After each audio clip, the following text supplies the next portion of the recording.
तो कैसे हैं आप लोग। आशा करता हूं कि अच्छे होंगे और आपकी पढ़ाई भी अच्छी चल रही होगी, क्योंकि एग्ज़ाम अब बहुत दिन नहीं है, क्योंकि 6 से 12 जून के बीच में दिया हुआ है, जो कि आज 20 मई हो गया।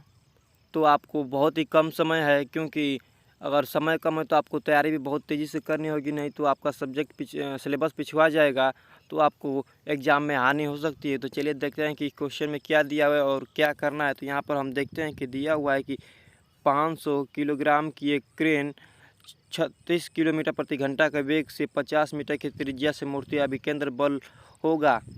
तो यहाँ पर हम देखते हैं कि द्रव्यमान यम बराबर दिया हुआ है 500 किलोग्राम और वेग का मान यहाँ पे 36 किलोमीटर प्रति घंटा है।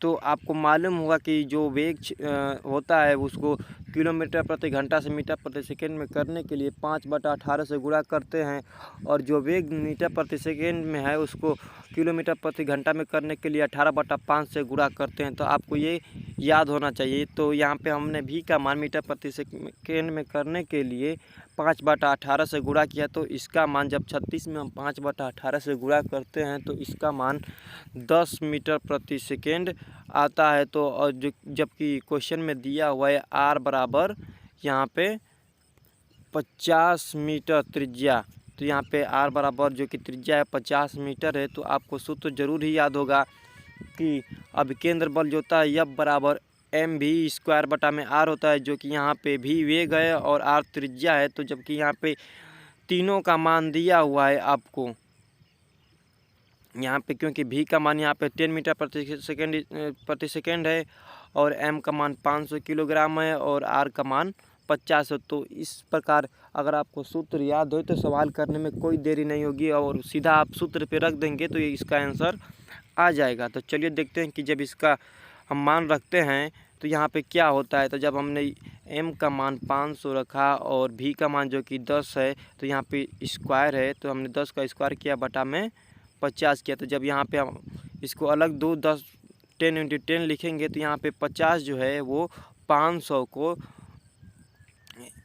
10 बार में कटाएगा, लेकिन यहाँ पे हम 100 लिखेंगे क्योंकि एक जीरो यहाँ पे कटा है, एक जीरो से एक जीरो ये कटा है। तो 500 में जब हम 5 से भाग देंगे तो 100 होगा और यहाँ पे 10 बचा हुआ है, तो यहाँ पे 1000 हो जाएगा। तो यहाँ पे हमारा एफ बराबर 1000 न्यूटन आ गया। तो इस प्रकार हमारा ये क्वेश्चन का आंसर 1000 न्यूटन आया। तो चलिए देखेंगे कि क्वेश्चन के किस पॉइंट में इसका आंसर दिया हुआ है। तो जब हम ऊपर आते हैं तो देखते हैं कि क्वेश्चन के बी पॉइंट में 1000 न्यूटन दिया हुआ है। तो आपको आशा करता हूँ कि सवाल अच्छे से समझ में आया होगा। जो नहीं समझ में आया होगा वो कमेंट में हमें बताइएगा, वहाँ से हम उसको दूर करेंगे फिर से वीडियो बनाकर।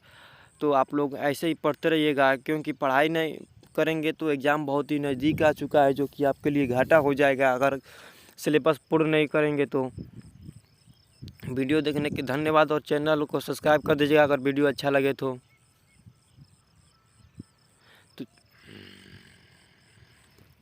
हेलो दोस्तों, तो कैसे हैं आप लोग। पिछले वाला वीडियो भी तो आपने देखा ही होगा कि कैसा सवाल किया था और किस प्रकार से उसका आंसर आया था। क्योंकि आपको अगर सूत्र याद है तो आप सवाल को बहुत ही आसानी से कर सकते हैं। तो चलिए देखते हैं कि नेक्स्ट सवाल में क्या दिया हुआ है।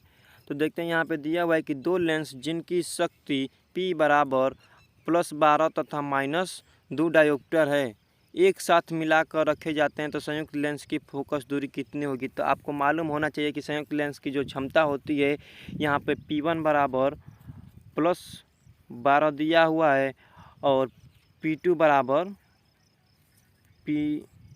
-2 डायोप्टर दिया हुआ है। तो जब हम इसको करेंगे तो संयुक्त लेंस की क्षमता तो P बराबर लिखेंगे P1 + P2, तो जो कि यहाँ पर P1 का मान 12 है और P2 का मान -2 है। तो जब इसको हम हल करेंगे तो इनका मान 10 डायोप्टर आएगा, जो कि दोनों का को जोड़ना पड़ेगा, क्योंकि अब जब तक आप नहीं जोड़ेंगे वो संयुक्त लेंस की क्षमता नहीं होगी। क्योंकि यहाँ पे P1 P2 का दिया था, P बराबर हमको ज्ञात करता है, P बराबर P1 + P2 से ज्ञात करेंगे तो P का मान यहाँ पे 10 डायोप्टर आया। तो हम जानते हैं कि आपको सूत्र भी याद होगा कि संयुक्त लेंस की जो फोकस दूरी होती है वो एफ बराबर 100 बटा में P होती है, जो कि संयुक्त लेंस की क्षमता होती है। तो आपको बस कुछ नहीं करना है, आपको सूत्र के अनुसार यहाँ पे रख देना है, क्योंकि आपको पूछा है कि संयुक्त लेंस की फोकस दूरी क्या होगी। तो फोकस दूरी का सूत्र आपको याद ही होगा, एफ बराबर 100 बटा में P, जो कि यहाँ पे P का मान 10 दिया हुआ है तो आपको कुछ नहीं करना, सिर्फ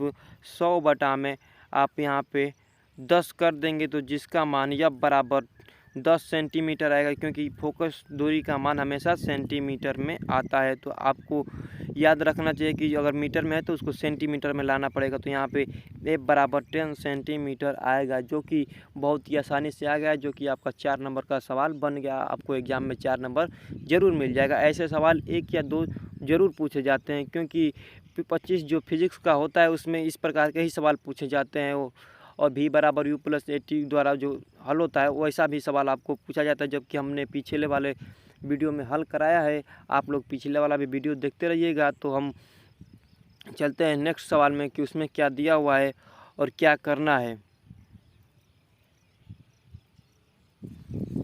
हेलो स्टूडेंट, तो देखते हैं कि इस सवाल में दिया हुआ है कि किसी ग्राहक को एक मोटरसाइकिल जिसका अंकित मूल्य यानी जितने में वो खरीदा है, जो कि अंकित मूल्य बराबर 40,000 दिया हुआ है, तो खरीदने के लिए 44,800 देने पड़ते हैं। यानी जो व्यक्ति है किसी दुकानदार से 44,800 में खरीदता है, जो कि दुकानदार उसको 40,000 में खरीदा हुआ है, तो मोटरसाइकिल पर बिक्री की दर बताइए। तो आपको मालूम है कि अगर आप साइकिल खरीदेंगे 4,000 का तो उसको आप 3800 में तो नहीं बेचेंगे, उसको कुछ फ़ायदा होगा तभी ना आप बेचेंगे।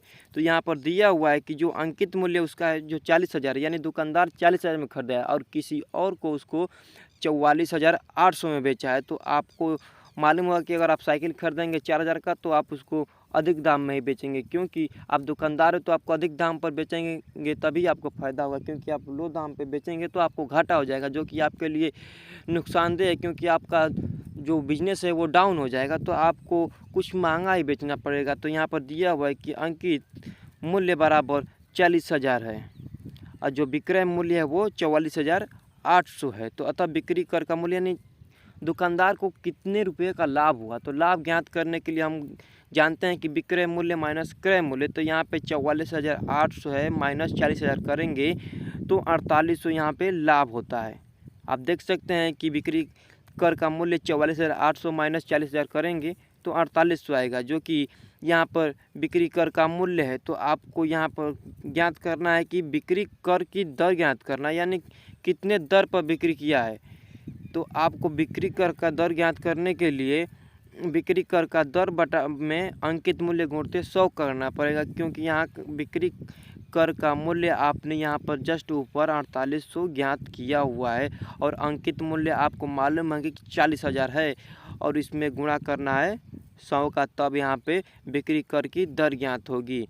तो हमने जब इसको हल किया तो यहाँ पे आया कि ये जो 4800 गुणित 100 बटा में 40,000 है, तो यहाँ पे 2 जीरो से 2 जीरो कट गया और फिर 2 जीरो से ये 2 जीरो कट गया। तो यहाँ पे हम 48 में जब 4 का भाग देंगे तो 12 आएगा, जो कि 12% होगा। तो यहाँ पे 12% बिक्री कर की दर है।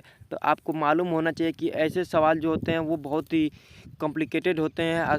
ये सवाल तो एक ज़रूर आएगा, क्योंकि लाभ हानि से एक सवाल ज़रूर आता है। तो आपको सूत्र याद होना चाहिए कि जैसे पूछे कि लाभ बराबर विक्रय माइनस क्रय होगा, ये सब याद करना होता है। तो चलिए देखते हैं कि क्वेश्चन के किस पॉइंट में 12% दिया हुआ है। तो ऊपर आते हैं तो देखते हैं कि क्वेश्चन के ए पॉइंट में 12% दिया हुआ है, जो कि इसकी बिक्री कर की दर यहाँ पे 12% आ गया। तो इस प्रकार हमारा ये हल हो गया।